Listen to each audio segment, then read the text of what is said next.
Let's consider a situation in a long-term care facility.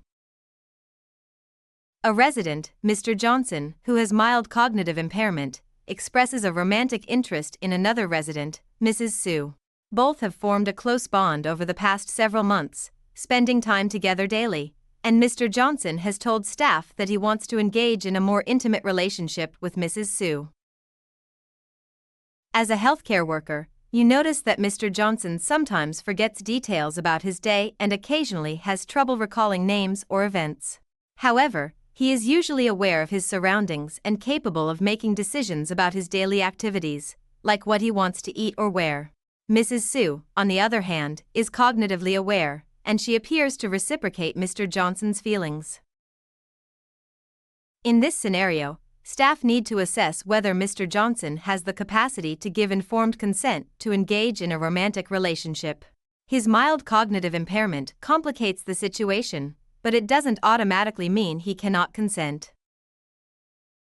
The first step is to evaluate his cognitive abilities in the context of this decision.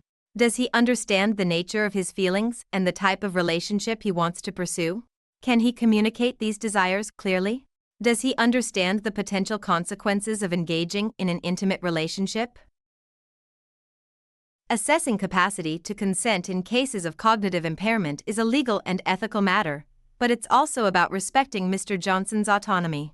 Even with cognitive challenges, he has the right to express intimacy and engage in relationships if he understands the decision he is making.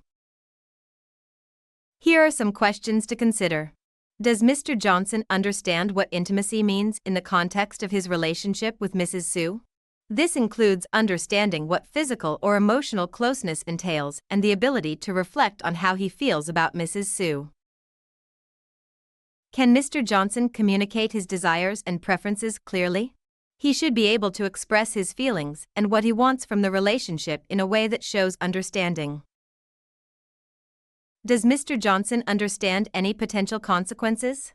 Intimacy comes with emotional, physical, and sometimes health-related consequences.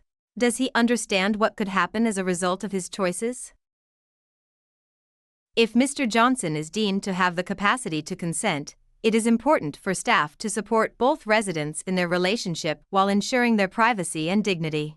This might mean providing them with private spaces to spend time together and being mindful of how their relationship is discussed with other staff or family members. But if it's determined that Mr. Johnson cannot give informed consent due to his cognitive impairment, the next step is to navigate this carefully, ensuring that he is still treated with dignity and respect. Staff might need to gently intervene if his relationship with Mrs. Sue begins to cross boundaries that could harm either resident. The intervention should always be done in a way that prioritizes their emotional well-being. In this case, staff may communicate with Mrs. Sue to explain the situation and work with her to find ways to maintain their bond in a more appropriate capacity. Ensure that any intervention is done respectfully, avoiding making Mr. Johnson feel shamed or embarrassed about his feelings. Understanding consent and capacity is crucial when supporting older adults in their expressions of sexuality.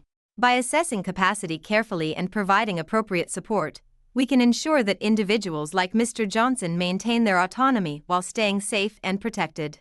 Always remember, the goal is to respect each resident's rights and dignity while ensuring their safety and well-being.